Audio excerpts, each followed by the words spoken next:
And now, just like that, we are down to our top 4 teams. It's a valiant defense from the Ghost Boys, but it was not to be enough. It's now SSG, 3 strong, in a compound, in circle. C9 trying to make their way in. Wildcard still has 1 player left to Mai, but I believe he has already been spotted out. He might not be long for this world. Yeah, and he's going to throw down a couple of smokes. You can see Cloud9 getting a little bit more aggressive on that angle over there. Space Station Gaming's got themselves a house. We know how that's going to go. They're just going to chill out there and take pot shots as they rain. But Vicious Gaming did end up winning that northeastern part of the circle, so they're still alive, active, have multiple members, all depending on how these next couple of circles shape out. We could see a very interesting move as there you go, Herc finally spots out Tamai with that grenade. They did see him, they took the sight lines away. It was H-Win, he was taking some long distance shots to try and suppress Tumai, but it just wasn't going to happen for a wild card. And I have to say, looking at the way this is setting itself up, VG is going to have line of sight onto C9.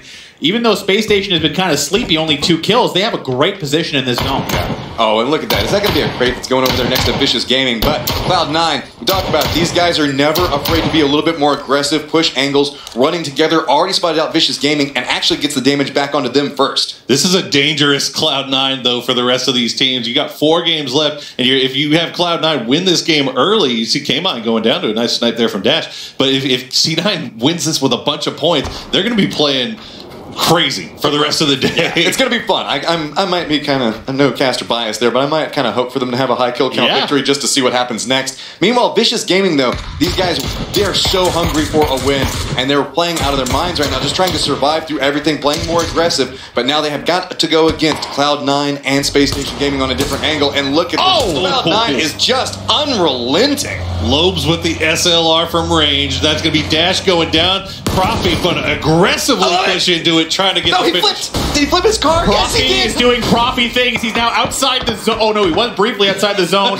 Takes a little bit of zone damage. He's all by himself now. That's the most Profi thing I've ever seen. As the blue is pushing in. I love this because now Profi's actually in a position where he could get a nice flank, but shots coming out from the rest of the guys in Cloud9 providing him a little bit cover. And look at these leans. Not afraid to lean back into where bullets could be coming from because they have faith in their aim. But Profi on that mini he's going. Look, he's got it. This is the Cloud9 I like to see. They know that the points are what gets the wins here. So, man, that was just high-level analysis, chat. As far as we have Vexel raining down fire from above, and now it's just a battle for kills in the end game here. I love the aggression coming out from all the teams. Yeah, Space Station leaving their compound, wrapping it around to the east side here, going to come up on top of VG. They're getting a little bit gate-kept here by C9, but you hear the shots coming out now, so Protege are very, very aware of where they are. Cloud9 just running around in between all these bullets. No fear inside of these guys. They're just trying to get positioning. They want to creep their way up a little bit because they want to play around close to center of circle as they can. Vicious Gaming is a little bit on damage control as they're actually in between both of the squads. VG managing to get the res off on Dash there as well, so they're back up to 3 strong.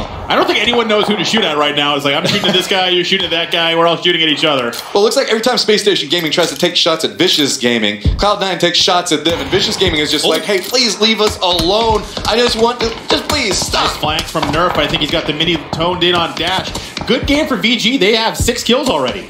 And a guaranteed at least third, all things considered. Now you can see Dash, not a lot of meds to really work with. Looking back over there, Circle is going to favor Vicious Gaming, but that does mean that Space Station Gaming is going to have to choose if they want to push into Vicious or if they want to take the southern part of the circle. Dash is looking for a headshot. Oh, he found Oh, too late. Profi punishes. Yeah, he took a little bit too long to line that shot up. He had Profi before Profi had found him, but now Dash going down again. That's going to be VG very, very low as Shrew almost going down himself. So Shrew and Protege still alive here, but SSG right on top of them. Space Station Gaming is kind of protecting Vicious Gaming at the direct time with these shots coming down the hillside. Yeah. You know Cloud9 wants to run into this. They're like, we just got the down, I want to go and push onto this, but they can't necessarily get the right angles. Cloud9 is slowly taking map control on their side of the zone. They're kind of encroaching a little bit. They've brought K-Mine now into support on the right side flank with Nerf. Smurf is trying to find something, but Cloud9 is slowly taking control. Yes. I think the Cloud9 is firmly aware where every single member is on both of these teams. They're denying every single sightline unless they want to go for a peek. I mean, this is classic SSG, right? High placement, but very, very low kills. If you're SSG, I would think you would want to get out there and try to get a few more kills off of this lobby, try to get yourself a few more points with this high placement.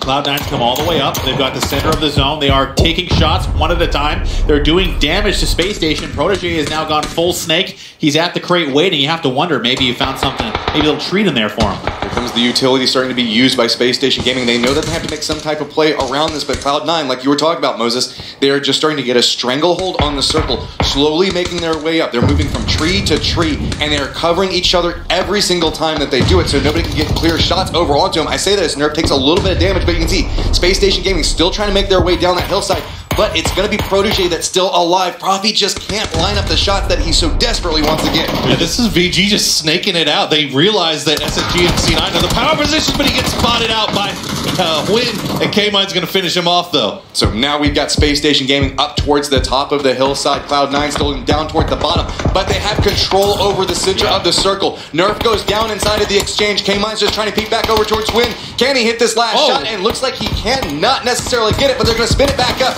Space Station Gaming just trying to make their way through. Smurf playing with some confidence, just sticking the lean right out in the open. They're trying to make sure that they can make some type of move, but Profi now coming alive, slowly creeping up this hillside. Can he get the spray into it? And yes, Cloud9 gets themselves an 11-kill victory. That is dangerous. What a terrific hold in the center of the zone. They took complete map control. Cloud9 jumps out calmly, coolly. They take full and complete domination over this game number 1. I love what I saw from them. Great aggression, even though Profi doing Profi things. It was a great effort. I love Profi doing Profi things. Just chill. CeeLo with the drip. 40 health, no. He's got 2 smokes. He's got no. Oh, no! Extreme has spotted him out, and that's going to be it for him. He thought he was so sneaky and creepy, but no, it's not going to be enough. As Wildcard going to pick up another kill for themselves. Oftentimes creepy. Oh, sharp shot. Reaches out and touches Smurf on the noggin there with the old Kar 98, and now that's going to be another helmet lost, and they quickly swarm to go and res, but they're running out of time. Ghost has done a good job so far, but it's going to be K-Mine taking down Balak. The circle is starting to collapse on that side, and there's not a lot of territory for Space Station Gaming to really work with. Cloud9's K-Mine taking a lot of damage. They've got 4 kills of their own. It's playing back behind this tree, but you can see Balak is down on the other side. Really, it's Cloud9 and Ghost exchanging a couple of shots back and forth, just trying to get their reses back up and prepare for this late game. You can see Ghost really wants to make their way back down to where Space Station Gaming is at, but hasn't been able to make that push. There's just no terrain, and here we go. Let's just make it near on no terrain. Nothing at all. This is looking really good for both Ghost. Well, I mean, Ghost is still in kind of a rough spot. They continue to run this slowly out of cover. Cloud9's got a little bit of terrain to work with, but it's pretty open for them as well. That's why they're so spread out. But the question is now, what happens with Space Station? What happens with Wildcard? I mean, this is C9, essentially. I mean, they have the circle. They have... everybody's got to make their way across this road at some point. I think that maybe if Ghost tries to do a wrap around on the western side, come in on top of Nerf from the north side of C9, they might have a shot here. But if they try to cross the circle from the north here, it could be trouble. And so we can see with this Extreme, last one alive. He's got his pan up. Go ahead and be brave with it there, swing it around. But a nice grenade coming out from Space Station Gaming. So, Extreme alive. He's got himself a little corner to play in, but you can see the blue is coming. And Space Station Gaming has just beat it in. Like, okay, the moment you have to step out, this is going to turn bad for you. All Extreme can hope for is a flush, a quick flush here. And he's going to try and make a smoke wall. We've seen this. He's taking the bag of tricks from Ibiza. Slowly over there. The smoke. Oh, the grenade gets him, and Lobes takes down Balak. That is such a huge crossfire, but now H1's starting to step forward just a little bit. Ghost Gaming still alive on the outside of it, but it's going to be Cloud9 taking the pot shots onto it. Really, Ghost caught between the 2 teams, but it's going to be Smurf going down. There's a lot of smokes to play off of, but it's just the road up there. That nade. Ooh, that could be big. Is it going to land? It's going to be a little bit too far out on this, but now you can see Cloud9. They have the position point to play off. Nerf gets it down onto D-Master. I got to say, Space Station Gaming just keeps getting knocked over and over again. And they're still holding on, but man, going for the res here is going to be rough. H-Win is going to go for it. He doesn't have time. Yeah, he just simply doesn't have time. The circle stops right here. But it's going to be a little bit too far. Are they in? Yeah, no, they're not in. They tried to measure it out, and they missed it, and that's going to throw off all the timing. D-Master's going to go down. Now, Ghost just looking back over to Win, the last member up and alive. A couple of grenades look like they might be going up there. Now, how are they going to make the play based off of it? Cloud9 still roaming as a pack. But there you go. But no more. We're done with this. So, Cloud9's got the angle. Oh, the M249 on the K-Mine. Good luck, Ghost. It's going to be big. That's a lot of spray they can just put into that. Lobes but it's going to be Lobes getting knocked. Now it's just K-Mine and Nerf. How are they going to play based around this? It's going to be the last circle. It's going going to slowly condense down, force everybody right up next to those couple of cactus, I think is the best term for those. But it's just a big battle back and forth, and McCoy is feeling on fire. Ghost has 2 members, but they have 10 kills. McCoy sitting on 6 of those. Nerf's starting to get into a position, trying to play around the outside of the rock. They know that they have 3, so that's why they're separating out, trying to get different angles. But it's going to be McCoy that steps back in. Drassel's taking a ton of damage, and you can see Cloud9 aware that they have the control, and they take that one. Wow, what a game from Cloud9 again. They bided their time. They let Space Station and Ghost go at it on the edge of the zone. All they had to do was wait and clean it up. They get 8 kills and another victory. Back-to-back wins for Cloud9 in this tournament. You gotta feel confident as they are playing just as aggressive. They haven't changed their playstyle. They're doing exactly what we expected them to do in the first place.